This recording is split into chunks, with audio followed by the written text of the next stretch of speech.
Vamos a hablar sobre los sentimientos. El título se llama Cuando el desánimo es rebelión y obstinación oculta contra Dios. El versículo que vamos a estar utilizando va a ser Jeremías 17 del 9 al 10. Vamos a utilizar la ilustración del joven rico y nuestro versículo al que vamos a estar apuntando va a ser Mateo 19, 22. ¿A quién va dirigido este mensaje? Va dirigido a aquellos que son enemigos de Dios y no lo saben, por lo tanto es una esperanza de salvación. Dirigido a aquellos que ya son amigos de Dios por medio de Cristo, pero que el desánimo está entorpeciendo su crecimiento en la semejanza a Cristo. ¿A quién va dirigido? A aquellos que ya escucharon, que ya saben sobre este versículo y que sin embargo siguen sin obedecerlo. ¿A quién va dirigido este tema? A aquellos que ya han obedecido el versículo y por lo tanto pueden confirmar que las palabras de Dios son ciertas.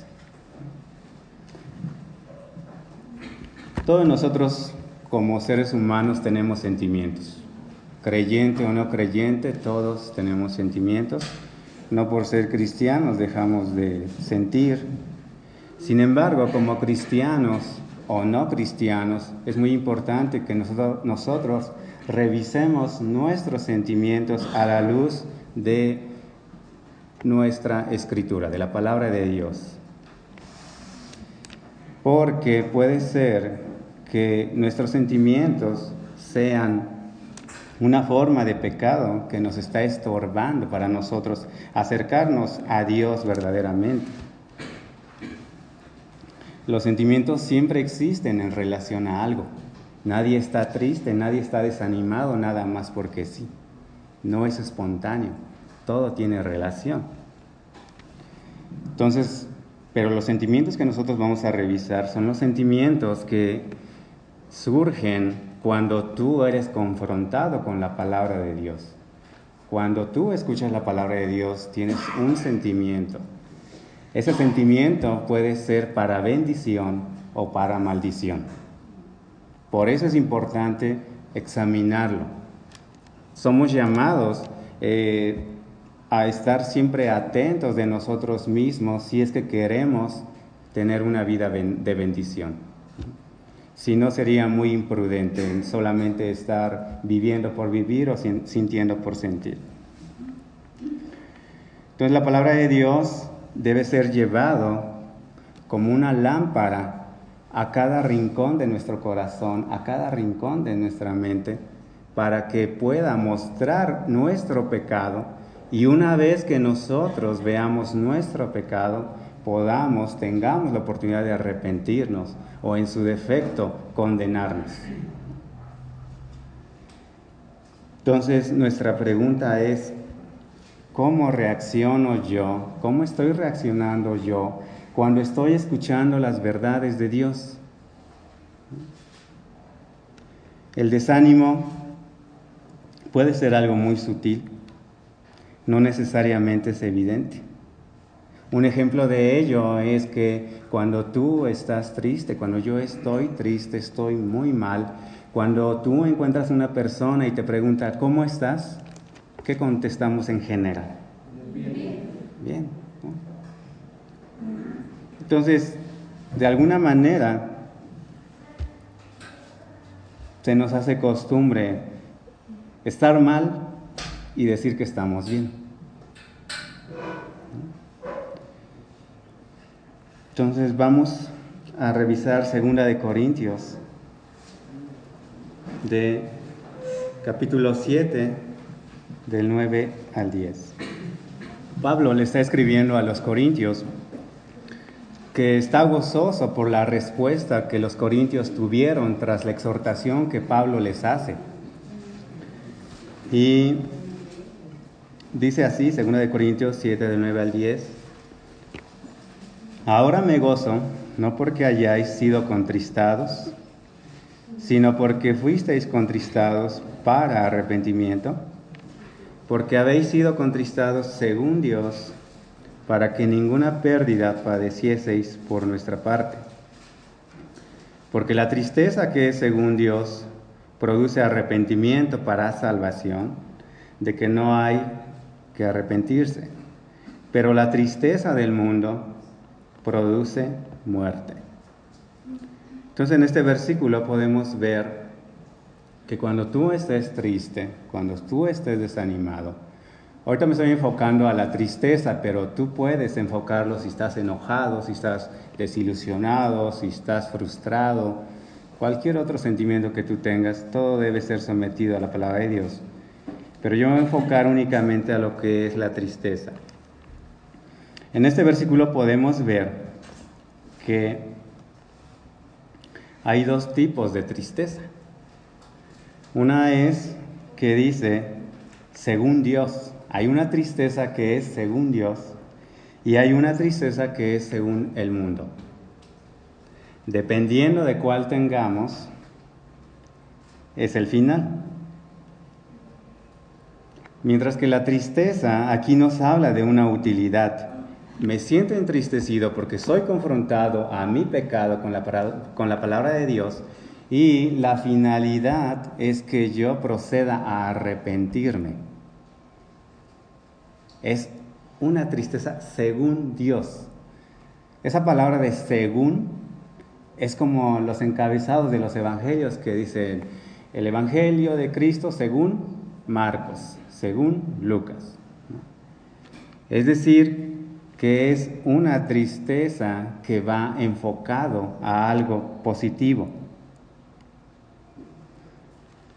Pero también tenemos esta tristeza que es según el mundo. Y esa tristeza básicamente se basa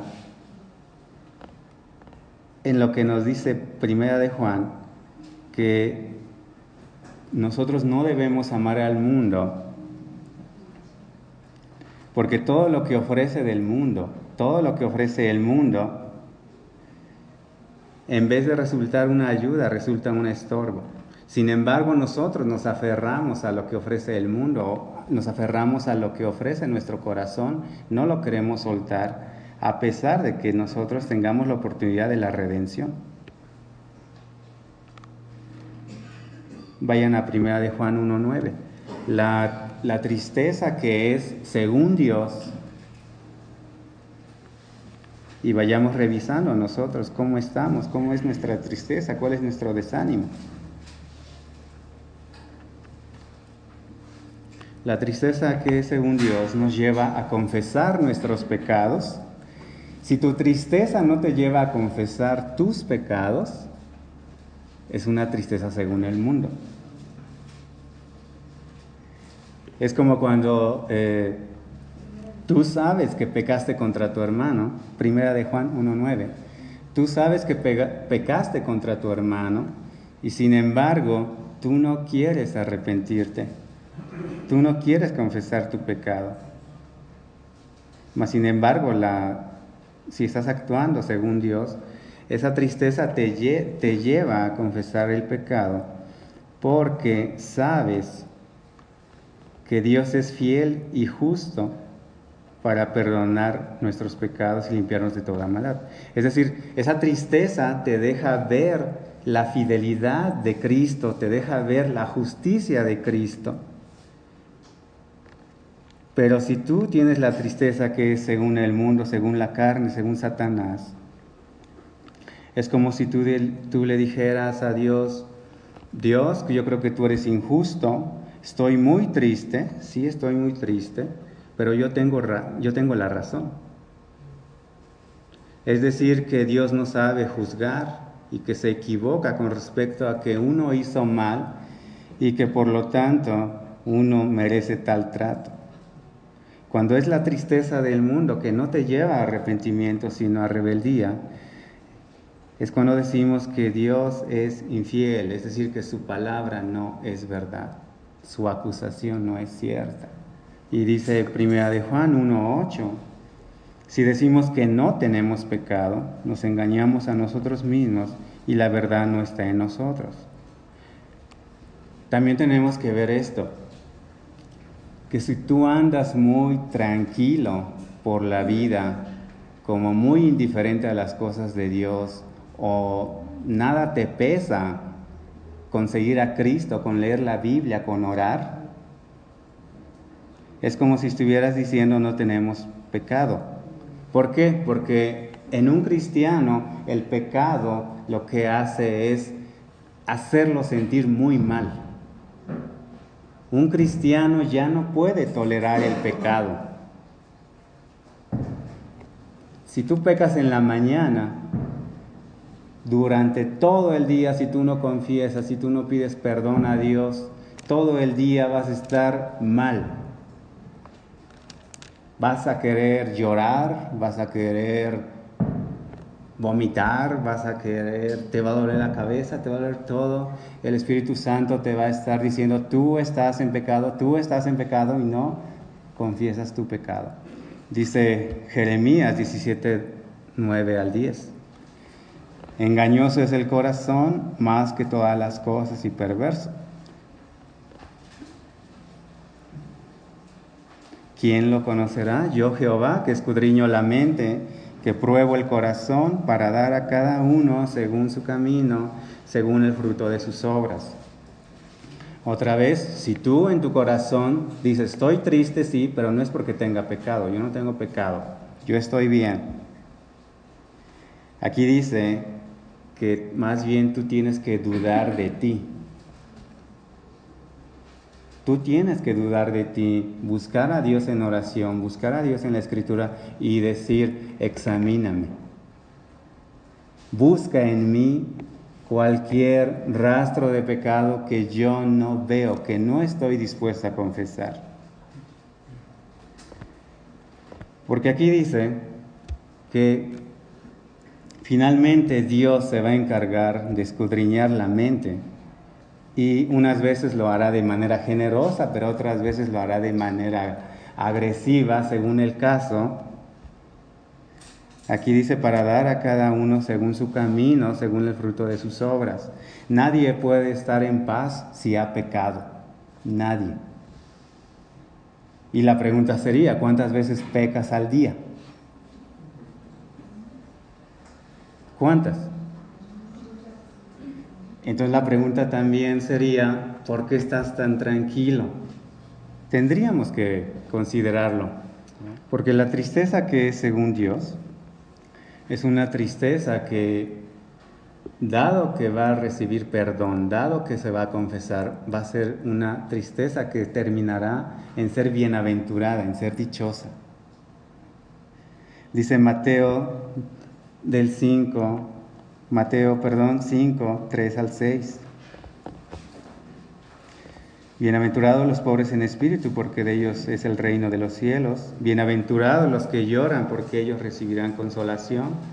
Bienaventurados los mansos, porque ellos recibirán la tierra por heredad. Bienaventurados los que tienen hambre y sed de justicia, porque ellos serán saciados. Una tristeza que viene como resultado de reconocer nuestro pecado frente a Dios.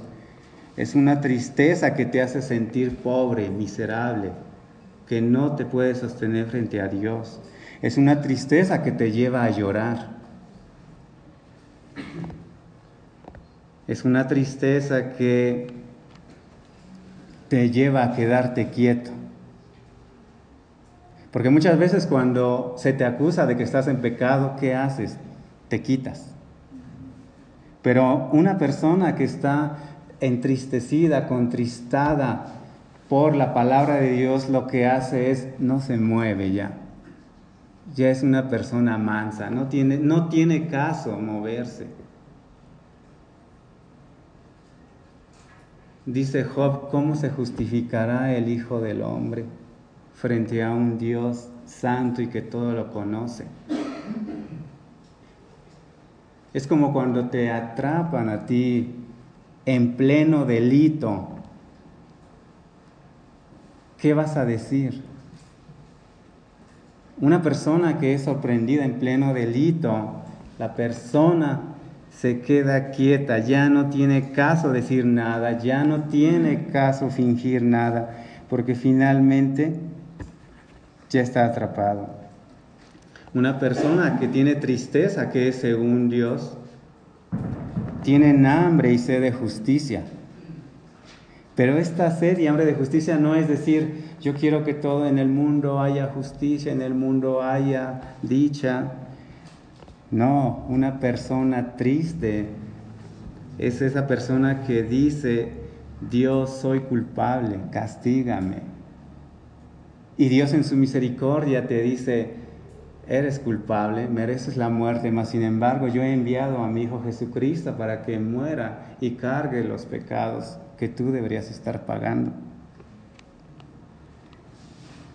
Dios es justo, hace justicia. Pero la tristeza que es según el mundo, dice el versículo que es una tristeza que finalmente te llevará a perder.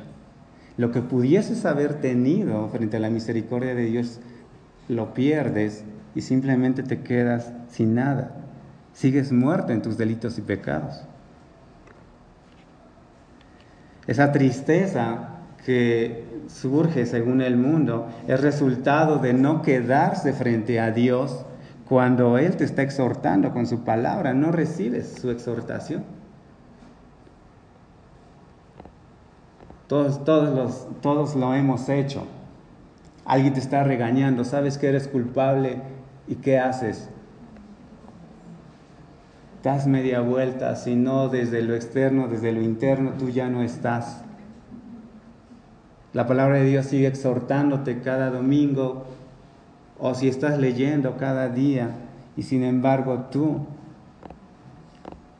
no le estás escuchando. Esa tristeza solamente lleva a la rebeldía, a la obstinación contra Dios. Y es una tristeza que se va a ver manifestada en una actitud como la que dice Mateo 23, del 13 al 15.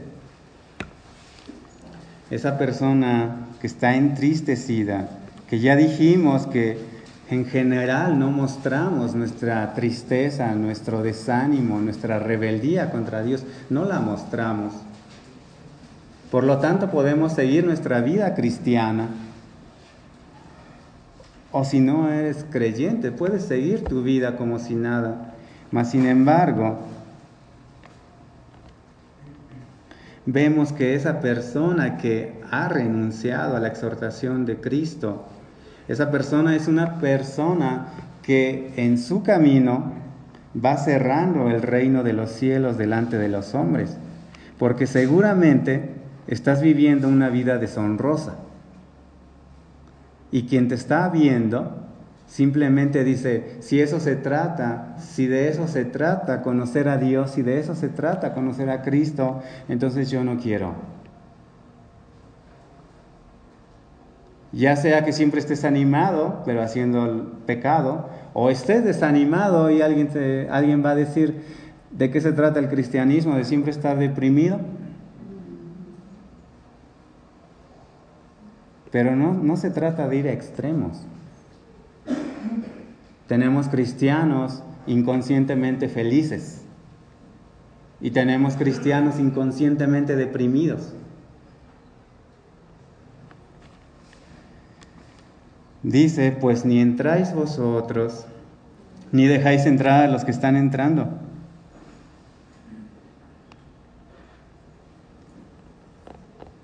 Tu testimonio está diciendo, no es verdad lo que dice Dios. Y también dice que esa persona que está con un desánimo,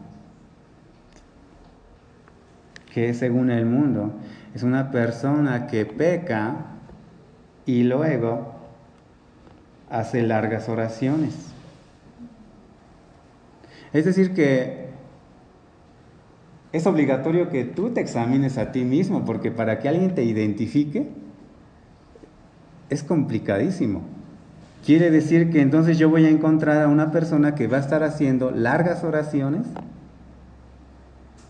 ¿Y quién podría acusar a una persona que está orando? Y por ejemplo, ¿quién podría acusar a una persona que está en un grupo o en un ministerio de oración? ¿Tú te atreverías a acusarlo y decir, esa persona está desanimada, esa persona está triste, esa persona está en rebeldía contra Dios?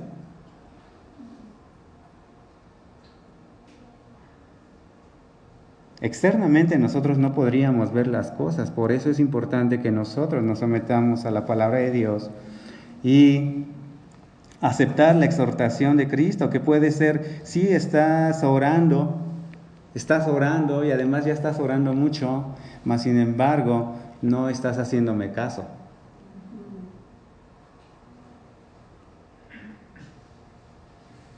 Y nuestro pecado siempre nos lleva a decir, bueno, entonces ya no voy a orar. Pues estás peor, ¿no? Dice un predicador que el que peca deja de orar, pero el que ora deja de pecar.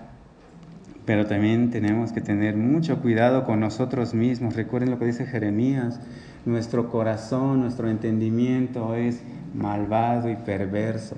Si tú no tienes en cuenta eso, por eso es que muchas veces estás tranquilo, estás en paz, porque dices, pues me siento bien y según me diga mi corazón, creo que estoy bien, pero debo dudarlo. También dice que inclusive una persona que es triste según el mundo, que está desanimada en su corazón y que no lo ha revelado, no lo ha confesado en su corazón a Dios, es una persona que incluso es capaz de recorrer mar y tierra para ser un prosélito, y una vez hecho, le hacéis 2 veces más hijo del infierno que vosotros. Es decir, que una persona es capaz de invitar a muchas personas, pero tiene un torcido entendimiento de lo que está ofreciendo. Y que por lo tanto la persona que acuda está en peligro de que esté con doble condenación, una por la que traía y otra por lo que tú le dices que es el cristianismo.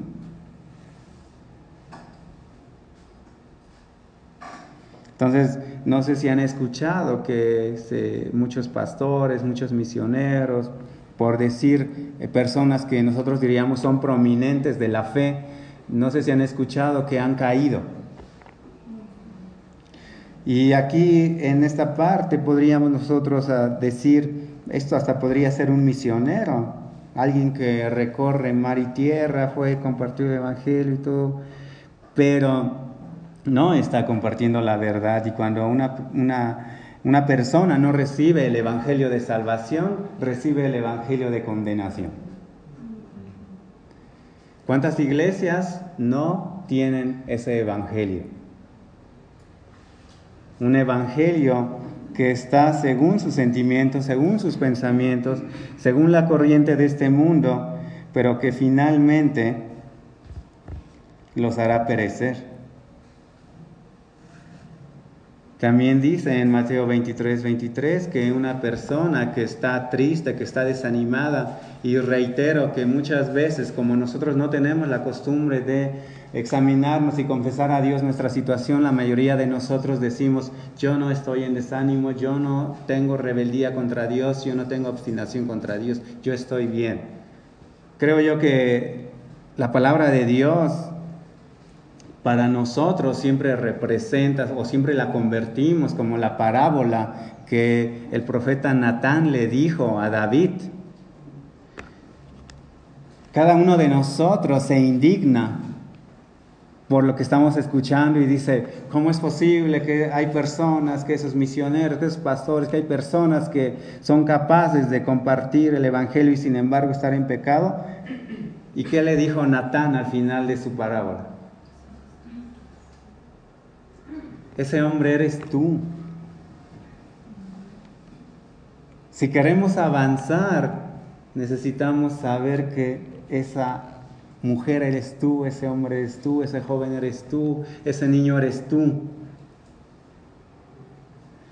Porque nuestro pecado muchas veces nos aleja, nos hace huir de la verdad. Es como cuando hablas con una persona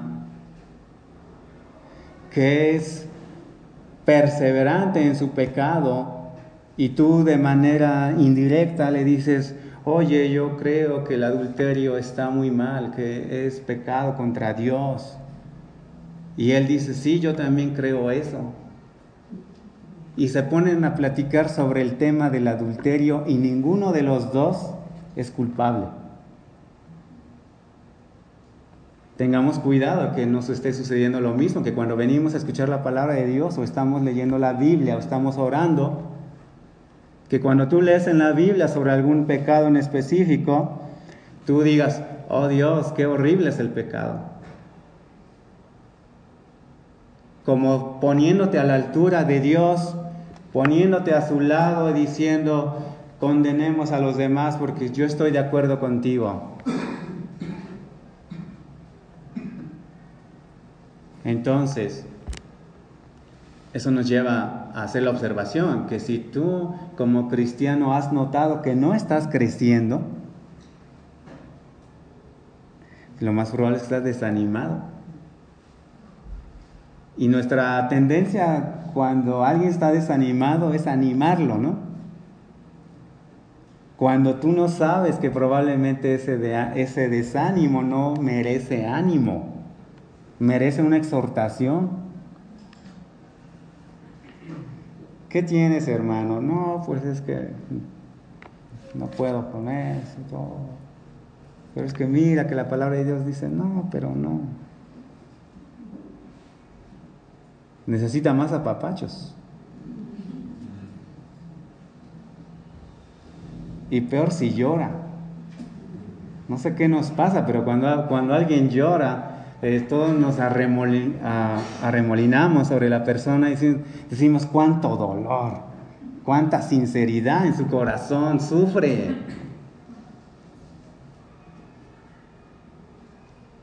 O sea, ¿por qué no puedes dejar que una persona sufra? Te estás metiendo entre Dios y ella. Si Dios la está exhortando, si Dios le está llamando la atención, o sea, ¿tú qué tienes que ver? Y sin embargo ahí vas. Porque te es más fácil consolar que aceptar tu pecado. Más sencillo, ¿verdad?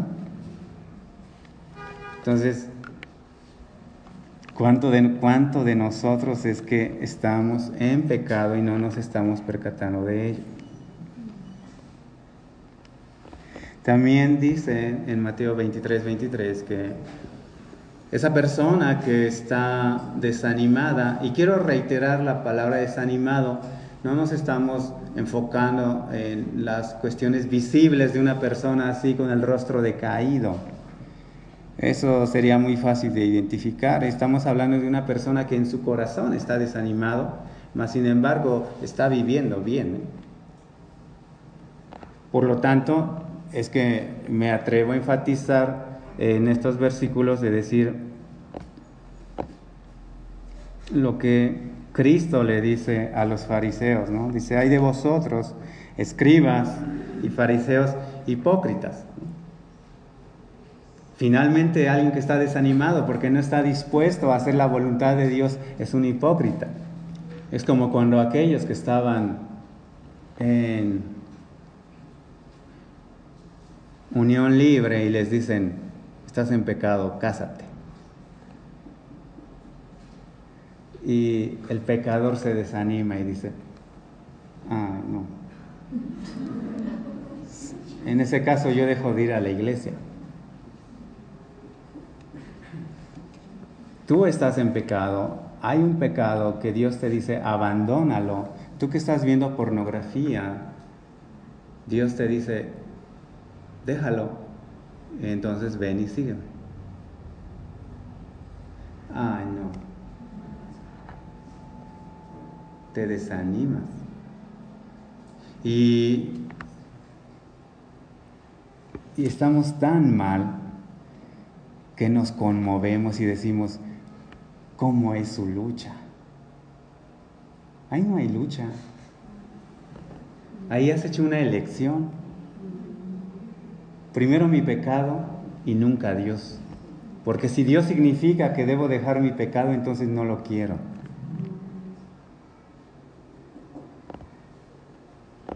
Y otra vez,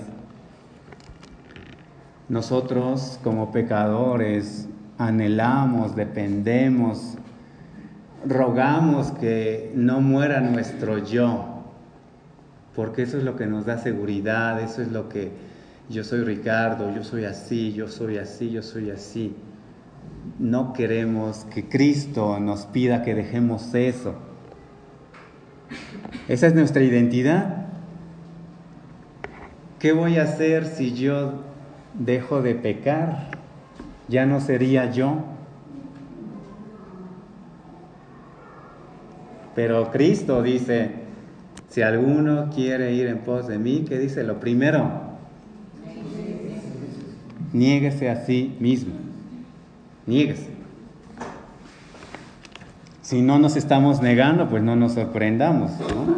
Simplemente no puede convivir la verdad con la mentira, el pecado con la santidad, no puede convivir, ¿no?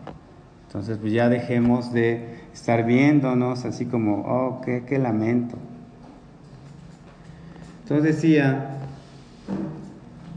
hay de vosotros, escribas y fariseos, hipócritas, porque diezmáis la menta y el eneldo y el comino, y dejáis lo más importante de la ley, la justicia, la misericordia y la fe.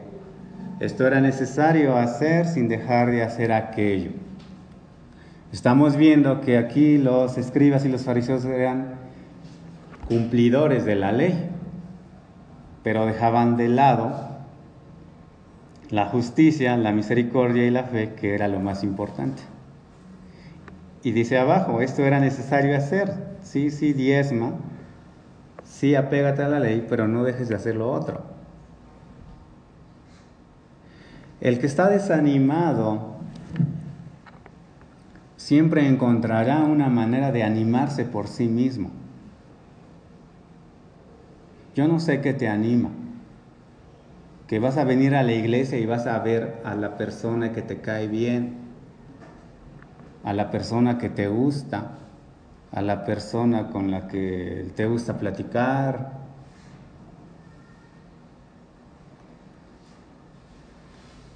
Pero la simple asistencia a la iglesia, el simple cumplimiento a muchos de los sacramentos que inclusive aquí tenemos, somos tan pecadores que inclusive los podemos utilizar para nuestra satisfacción, nuestro animarnos.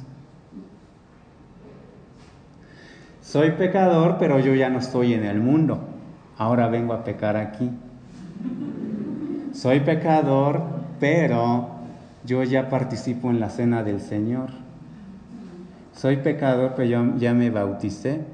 Soy pecador, pero ya tengo muchos años en la iglesia. Soy pecador, pero soy nuevo, acabo de llegar. Entonces, lo reiterado es que nosotros estamos pensando que estamos frente a un Dios que podemos burlar. Que así como la persona de al lado, la de enfrente, no te puede ver tu corazón, tú crees que Dios es lo mismo. Pero si Dios es Dios, no estamos hablando del mismo Dios. Porque el Dios creador, el Dios poderoso, es omnisciente. Todo lo sabe. Todo lo ve, todo lo escucha. Y lo peor del caso es que tú cada día creces en tu seguridad de que no pasa nada porque Dios está fuera de mí. O Dios es una idea que yo puedo, al momento en que yo dejo de pensar en Dios, Dios desaparece y que por lo tanto yo ya puedo seguir mi vida común y corriente. No pasa nada, ¿no? De la misma manera, Dios no juzga por el exterior, Dios juzga por el interior.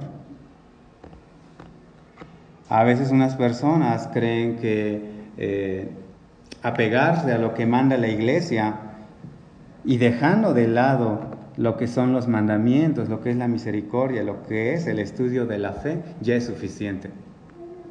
Pero no es suficiente. Mateo 23-25 también dice lo mismo. Una persona que está en franca rebeldía contra Dios es una persona que le gusta limpiar lo de afuera del vaso y del plato, pero por dentro está lleno de robo y de injusticia.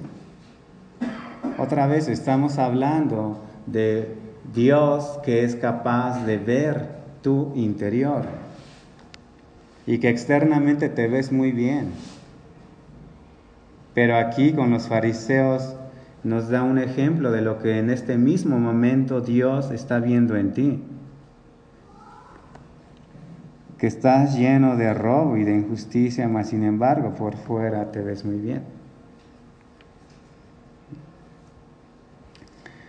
Y entonces, para las personas que tienen una tristeza que es según Dios, es decir, una tristeza que nace de estar frente a la acusación de Dios, son personas que seguramente serán llevadas al arrepentimiento, a la confesión de pecados y finalmente estarán en un estado bienaventurado. Pero las personas que no están dispuestos a arrepentirse, que prefieren pasársela mucho tiempo deprimidos antes que confesar sus pecados, Dios, Cristo les dice: ay de vosotros. Ay de vosotros, es una lamentación, es como decir: pobre de ti, no sabes.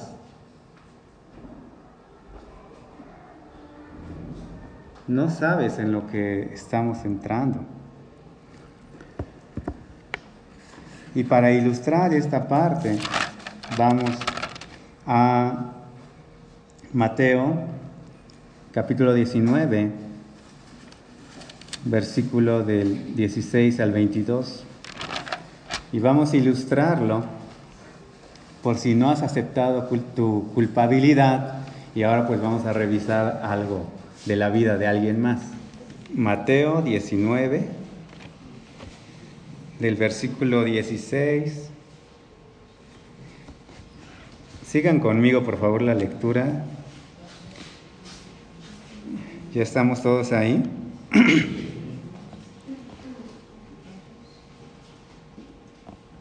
Entonces vino uno y le dijo: Maestro bueno, ¿qué bien haré para tener la vida eterna? Él le dijo: ¿por qué me llamas bueno? Ninguno hay bueno sino uno, Dios. Mas si quieres entrar en la vida, guarda los mandamientos. Le dijo: ¿cuáles? Y Jesús dijo: no matarás, no adulterarás, no hurtarás, no dirás falso testimonio. Honra a tu padre y a tu madre, y amarás a tu prójimo como a ti mismo. El joven le dijo: todo esto lo he guardado desde mi juventud, ¿qué más me falta? Jesús le dijo: si quieres ser perfecto, anda, vende lo que tienes y dalo a los pobres y tendrás tesoro en el cielo, y ven y sígueme. Oyendo el joven esta palabra, se fue triste, porque tenía muchas posesiones. Entonces Jesús dijo a sus discípulos: de cierto os digo que difícilmente entrará un rico en el reino de los cielos. Otra vez os digo que es más fácil pasar un camello por el ojo de una aguja que entrar un rico en el reino de Dios.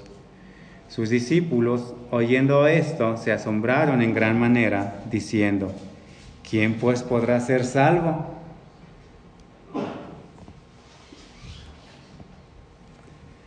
Y mirándolos Jesús les dijo: para los hombres esto es imposible, mas para Dios todo es posible. Entonces respondiendo Pedro, le dijo: he aquí nosotros lo hemos dejado todo y te hemos seguido, ¿qué pues tendremos? Y Jesús les dijo: de cierto os digo que en la regeneración, cuando el Hijo del Hombre se siente en el trono de su gloria, vosotros que me habéis seguido, también os sentaréis sobre 12 tronos para juzgar a las 12 tribus de Israel, y cualquiera que haya dejado casas o hermanos o hermanas o padre o madre o mujer o hijos o tierras por mi nombre, recibirán 100 veces más y heredarán la vida eterna. Pero muchos primeros serán postreros y postreros primeros. Tú que ya tienes mucho tiempo, no creas que vas al frente, ¿eh? Y tú que acabas de llegar, no te desanimes creyendo que pues yo nunca voy a llegar a ese grado. No es de grados, es de pecadores.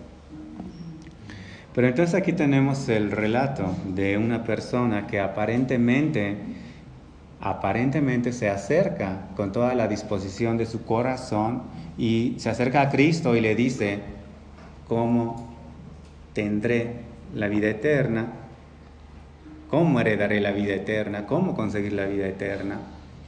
Que aquí es importante decir algo. El objetivo, el propósito de la iglesia, para que sepas por qué estás aquí, es darte el mensaje de que tú eres pecador, de que tú irás al infierno si no te arrepientes y si no crees en Cristo. Por eso estás aquí. No hay otra actividad que tú puedas hacer aquí. Aquí nada más se hace eso. Entonces, una persona puede ser que venga a la iglesia solo por venir, pero también tenemos personas que vienen buscando la salvación, buscando la vida eterna. Y sin embargo aquí dice, Cristo le dice, tratando de mostrarle, tratando de exhortándole, tratando de enseñarle, tratando de decirle, abre los ojos, le dice a lo que llamamos la primera exhortación de Cristo, le dice, cumple los mandamientos. Si tú quieres la vida eterna, Cristo te dice, cumple los mandamientos. Alguien que escucha esa petición se pone triste, porque inmediatamente recordaría todos sus pecados, todos los intentos que ha hecho por dejar de pecar y no lo logra. Y además, ahora resulta que para tener la vida eterna debo cumplir la ley. Es imposible. No voy a poder.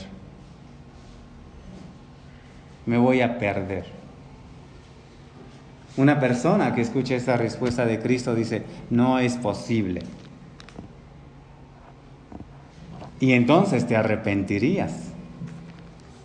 Cada domingo, cada lectura, cada oración que te dice Dios, cumple esto, cumple aquello, y que tú confesaras, yo no lo estoy cumpliendo, tendrías que arrepentirte. Pero este joven es osado y dice, paso la primera prueba. Y entonces pasa la segunda prueba y es capaz de decirle a Cristo, ¿cuáles? Y Cristo le dice, ahí están los mandamientos, no matarás, no adulterarás, no hurtarás, no dirás falso testimonio. Y ya hemos visto en Mateo que muchas veces tú dices, yo no adultero, pero Cristo dice, no, tú sí adulteras. Muchas veces tú dices, yo no soy idólatra, pero Cristo te dice, sí, tú eres idólatra. Porque Cristo es capaz de mostrarte aquello que tú niegas. Y entonces, el joven dice, entonces yo sí los he cumplido.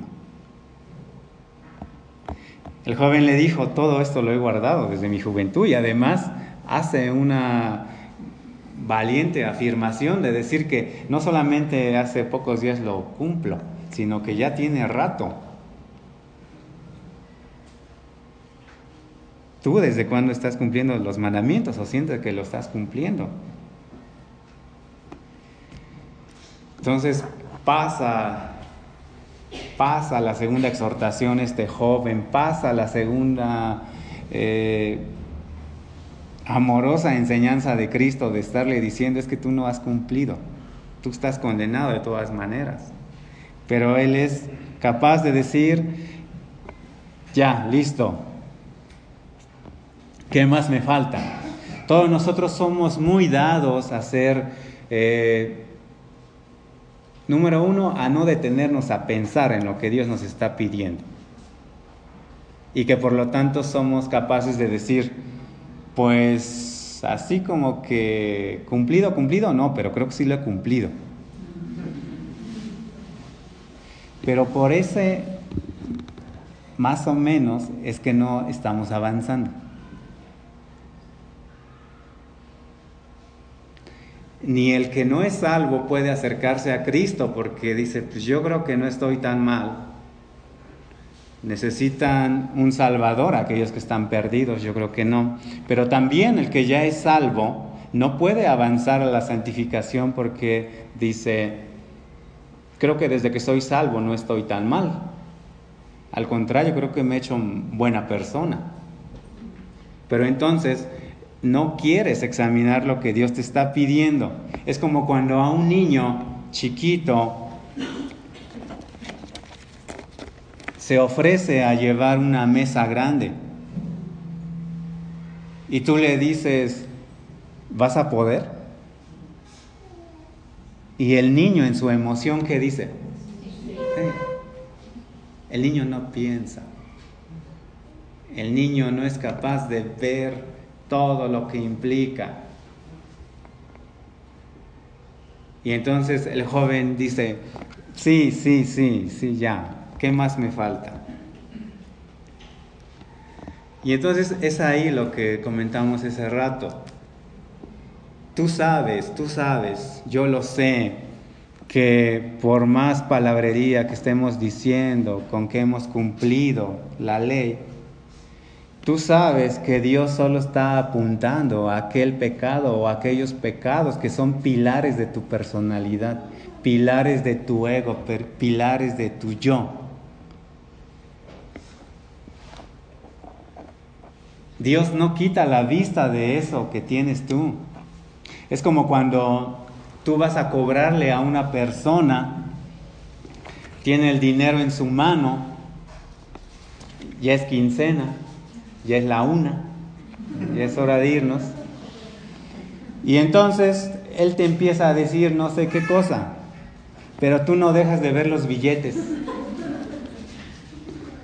Así Dios, tú le puedes decir cualquier cosa tratando de justificarte, pero Dios no deja de ver esa deuda. Gástate, desgástate, engáñate, todo lo que tú quieras, habla todo lo que tú quieras. Y eso incluye los que estamos acá enfrente. Pero no, Dios no escucha nuestras palabras en sí. Dios escucha lo que decimos verdaderamente. Y muchas veces lo que decimos no son con las palabras. Entonces finalmente le dice Cristo: si quieres ser perfecto, amorosamente le dice: está bien, te doy por buena que tú crees que ya te falta poquito para la perfección. Te doy por buena eso. Pero entonces le pide aquello a lo cual no puede soltarse. Entonces, ¿por qué Cristo dice? Más bien los discípulos preguntan: ¿quién podrá ser salvo bajo estas condiciones? Es decir, que si nosotros nos vamos por eso, nosotros diríamos: nadie puede ser salvo. Pero Cristo dice: para los hombres esto es imposible, mas para Dios todo es posible. Es decir, no depende de ti. Si está dependiendo de ti, te estás yendo por la tristeza que es según el mundo. Pero si está dependiendo de Dios, te estás yendo por la tristeza que es según Dios. Y entonces llegarás a buen puerto. Y entonces si estamos hablando que estamos frente a hombres pecadores, podremos decir, para muchos de ustedes la salvación será imposible. Para muchos de ustedes. Pocos son los elegidos. Y cuando decimos elegidos nos referimos a aquellos que Dios los ha tomado y entonces pueden decir, soy elegido. No es alguien que mediante sus propias ideas, acciones pueda llegar a decir, yo soy hijo de Dios. No va a ser así.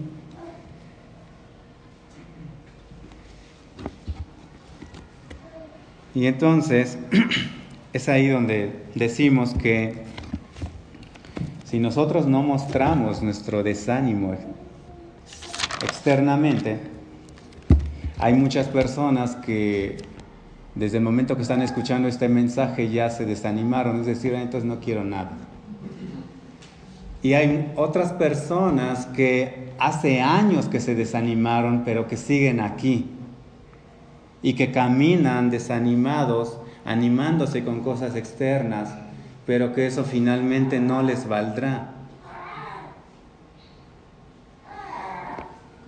Aquello que pareciera para nosotros inocente, un niño, un joven, un anciano, que nos conmueve,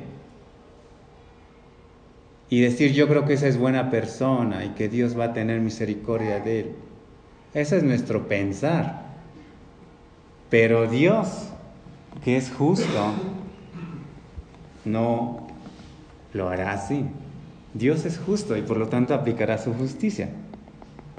Dios es bueno y por lo tanto aplicará su justicia. Solo un Dios bueno es capaz de dar justicia al que lo merece. Solo un Dios es bueno. Solo Dios es bueno que da su misericordia a aquellos a quien quiere.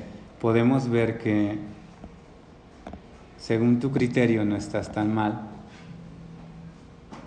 no has pecado, pero no ese es el criterio que nos interesa. Y muchos nos vamos por nuestro criterio, pero no es ese. Por eso la importancia de leer la Biblia, para que tú conozcas lo que Dios está pidiendo. Dios está pidiendo esto. Y lo más probable es que si tú no la lees, pues qué contrición vas a tener. Vas a andar tranquilo por la vida. De ahí, por ejemplo, también, cuando no leemos la Biblia, muchas veces practicamos cosas que no van. Y que cuando una persona te haga la observación, vas a decir, tú eres un fanático. ¿Qué tiene que ver esto con la Biblia? No, si nosotros no estamos revisando la Biblia, no estamos siendo exhortados con respecto a nuestros pecados y por lo tanto lo más probable y seguro es que tú estés viviendo en pecado y no te des cuenta. Seguramente, y quiero que trates de ver, aunque no lo vas a ver, pero solo piensa que hay muchas cosas en tu vida que estás haciendo mal y que no te das cuenta. Es como los fariseos que decían, no, yo no soy adúltero. Pero ellos no pueden ver. Así que si quieres ver, sí te llamamos a que leas la Biblia más, a que ores más, porque no es tan A veces somos tan emocionales que decimos, ay, qué bonito es la iglesia, qué bonito es la Biblia, qué bonito es la oración, todos los hermanos cantan, ¿no? Parecen los mismos ángeles. Pero, o sea, ese comentario de quien venga está mal. No es que no lo sea, lo es.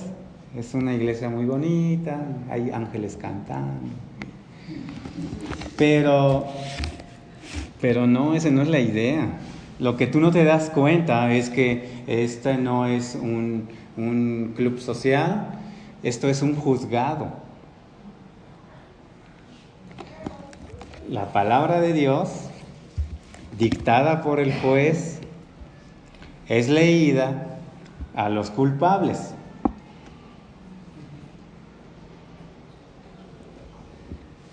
Y dígame si no es irracional que los culpables hagan fiesta.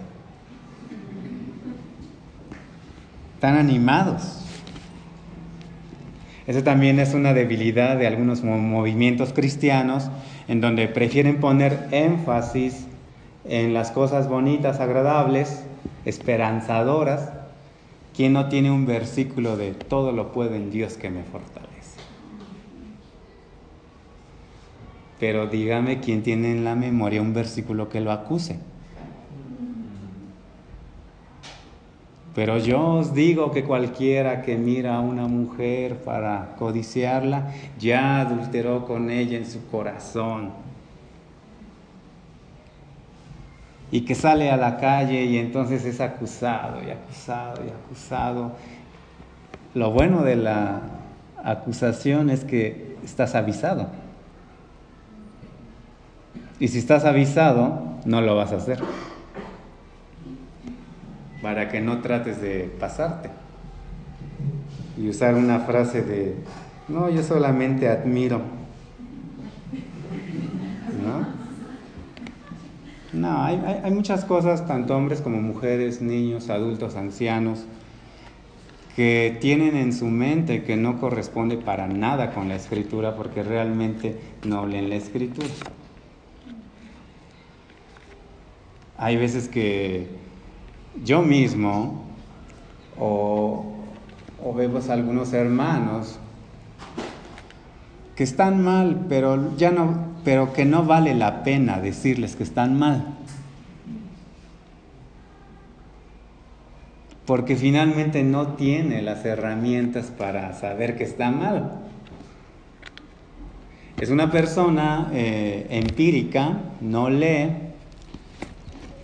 no tiene fundamento como los de Berea que revisan.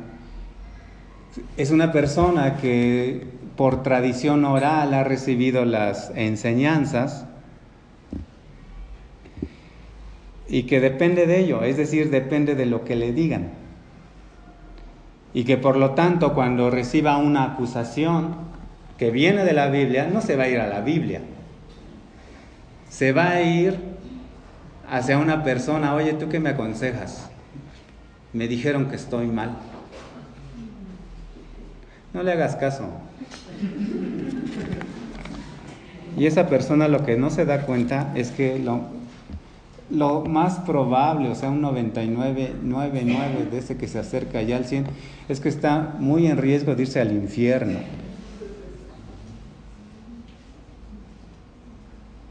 O sea, vean otra vez lo irracional del punto. Estás en un juzgado, te dicen que eres culpable y crees que yendo con otro te vas a quitar la culpa.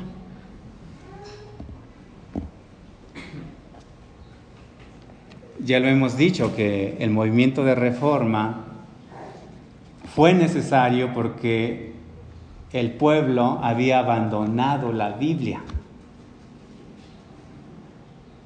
Sí sabían que la Iglesia Católica Romana tenía la Biblia, pero únicamente en latín, y que eran pocos, más bien pocos los que estaban concentrados en los monasterios y demás eruditos que se dedicaban a eso, Pero el pueblo en general, ni idea, con trabajo sabía leer y escribir, o sea, y eso ya así de... Y que por lo tanto el pueblo estaba sin la palabra de Dios, estaba en perdición y por lo tanto estaba mal, ¿no? Pero está sucediendo absolutamente lo mismo ahorita. Tú sabes que no lees tu Biblia, tú sabes que no la estudias y que por lo tanto estamos en la etapa del oscurantismo. No tienes ni idea de lo que se te dice. Mas sin embargo estás aquí. Finalmente, Isaías 1, del 16 al 18,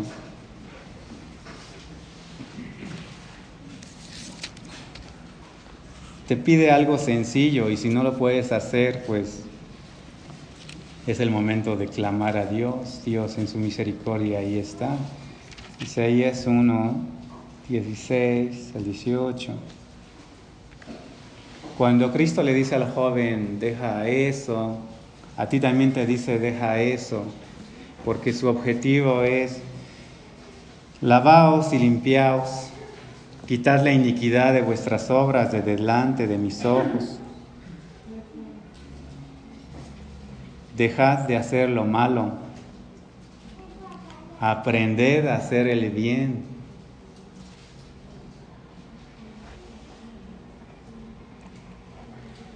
Les recuerdo que estamos en Isaías 1, versículo 16 al 18. Dice, aprended a hacer el bien, buscad el juicio, restituid al agraviado, haced justicia al huérfano, amparad a la viuda. Y dice el versículo 18, venid luego, dice Jehová, y estemos a cuenta. Si vuestros pecados fueren como la grana, como la nieve serán emblanquecidos. Si fueren como el carmesí, vendrán a ser como blanca lana. Pero si nosotros no nos arrepentimos, no vamos a hacer nada de esto.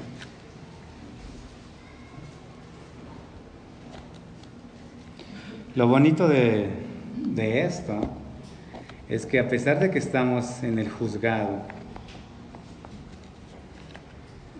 Dios aún nos extiende su mano.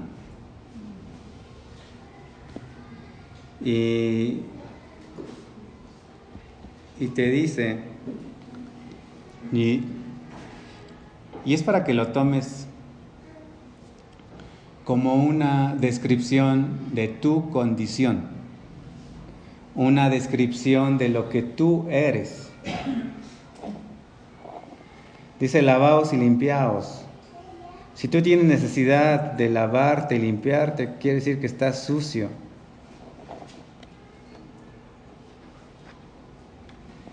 Dice, quitad la iniquidad de vuestras obras de delante de mis ojos. Cada que tú estás pecando, otra vez ya dijimos, Dios es omnipresente, omnisciente. Cada que tú estás pecando frente a Dios.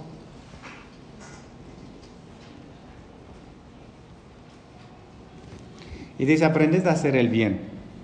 La única manera de aprender a hacer el bien, número 1, arrepentirse. Número 2, leer la palabra de Dios, para que tengas ideas de lo que se refiere, ¿no? Porque les digo que si estamos en un juzgado, la única verdad y lo único que te va a salvar son las condiciones del juez. ¿Sí? Tengan cuidado con pensar que estamos en una institución y que por lo tanto es por escalafón, que es por grados de espiritualidad y que por lo tanto el que es pastor, el que es diácono, el que... ¿Sí me explico? O sea, no es así. Es así. Todos pecadores, todos en riesgo, si no se aplican. Por eso les digo, pastores han caído. Todos en riesgo, todos en peligro y todos suplicando a Dios su misericordia.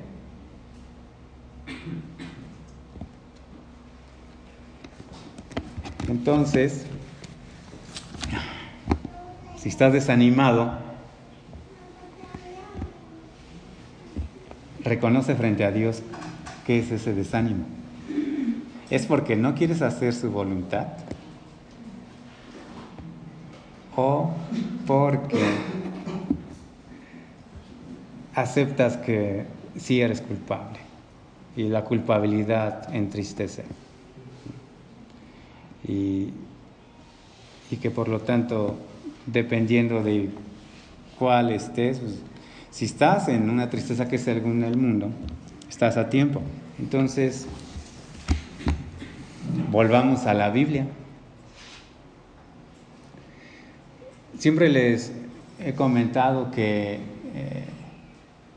la persona que está al frente es una persona que probablemente ha estudiado, no hablo de grados, una persona que ha estudiado la Biblia y que por lo tanto Dios lo ha bendecido con mostrándole pecado, no ninguna bondad, mostrándole pecado, y que por lo tanto lo que ustedes escuchan de las personas que están acá al frente no es suya.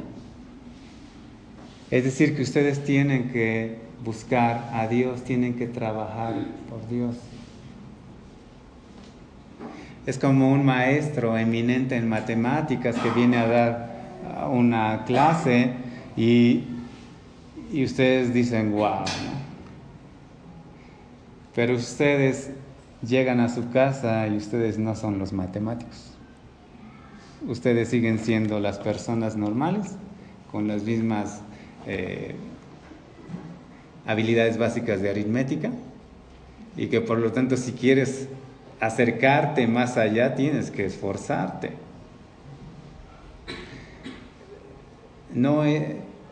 Recuerden que la palabra de Dios, acercarse a Dios, no es magia. No es magia. Y que por lo tanto en cualquier momento te va a llover la iluminación. Como algunos movimientos cristianos que dicen en cualquier momento el Espíritu va a caer sobre ti, ¿no? No es así. No es así. Esto está rudo, ¿eh? Está complicado.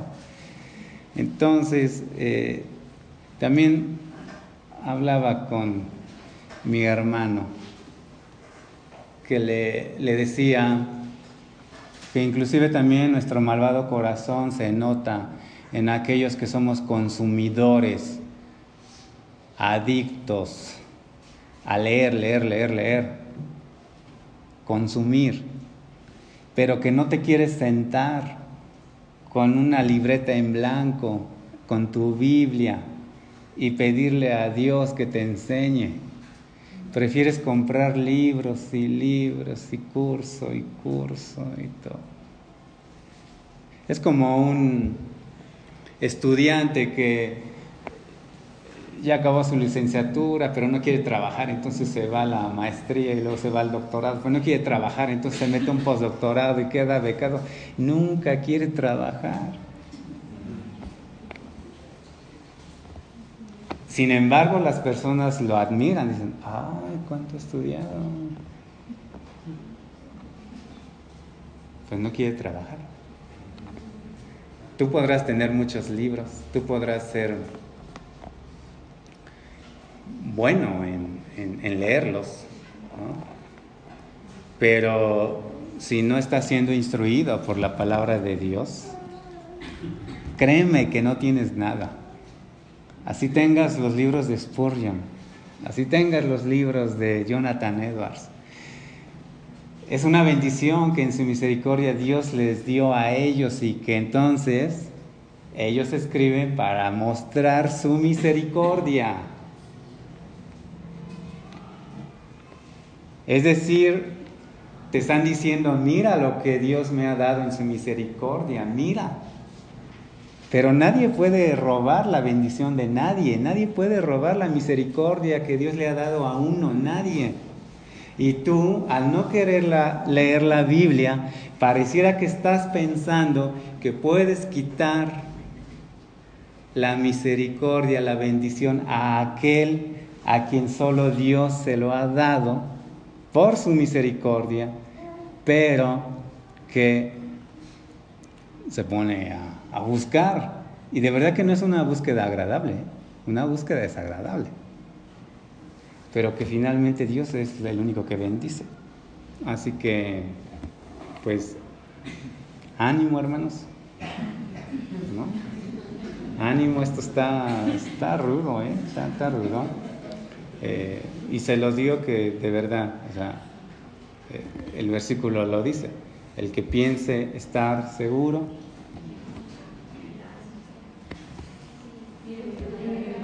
grande, ¿no?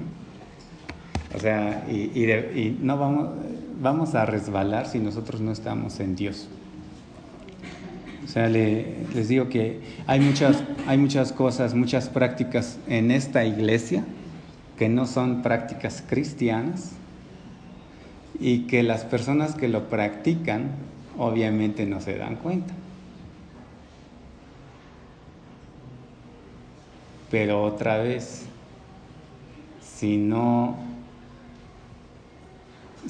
tiene la lámpara de la palabra de Dios para examinar su situación, pues es imposible, ¿no? Entonces, pues ánimo a leer, ¿no?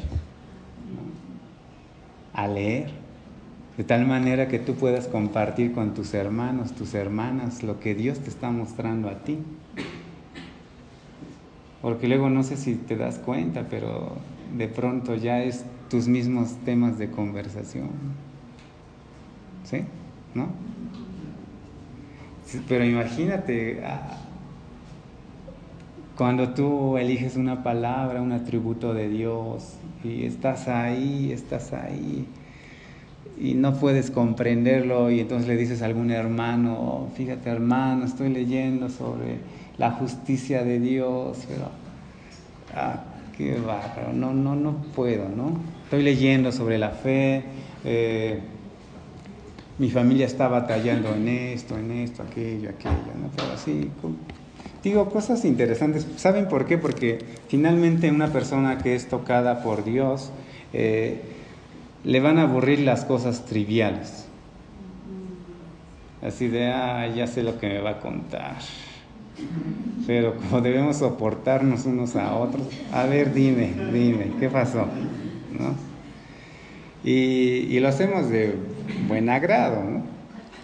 Pero yo creo que hay algo más trascendente. Hay algo más indescriptible que podría realmente edificarnos. También conversaba con una hermana y hablando de a veces los choques que se presentan en la iglesia. Muchas personas se sienten heridas porque alguien les hace algo. Pero a veces vivirlo así, pensarlo así, es no tener palabra de Dios, porque cuando tienes palabra de Dios, número uno, ves que todos son pecadores y que por lo tanto hay una altísima probabilidad de que pequen contra ti. Pero tú te sientes herido, lastimado, pues porque crees que, son buenas personas. ¿Cómo esa persona pudo hacerme esto? Pero estás bien mal. No estás así de... Toda la Biblia, en el Antiguo y en el Nuevo Testamento, dice, el hombre es pecador, el hombre es pecador, el hombre es pecador. ¿Qué significa? Por lo tanto, ¿qué viene de un pecador? Pecado. ¿Qué me va a dar? Pecado, ¿no? Y si no me da pecado, yo lo voy a transformar en pecado. De todas maneras. O sea, no sé cómo podamos entender esa parte, ¿no? Pero tiene que haber Biblia. Porque eso nos da una sobria relación entre nosotros. Si no terminamos relacionándonos carnalmente como allá afuera. Y no hay ninguna diferencia. Bueno, estos nada más son comentarios que van la parte final, ¿no? Pero que tienen que ver con todo lo que vimos. O sea, es traducido, desglosado, visto, ¿no? Para que no también piensen que una cosa es la Biblia y otra cosa es mi vida. No, está así. O sea, está entrelazado y además decía Sproul, cada uno de ustedes es teólogo.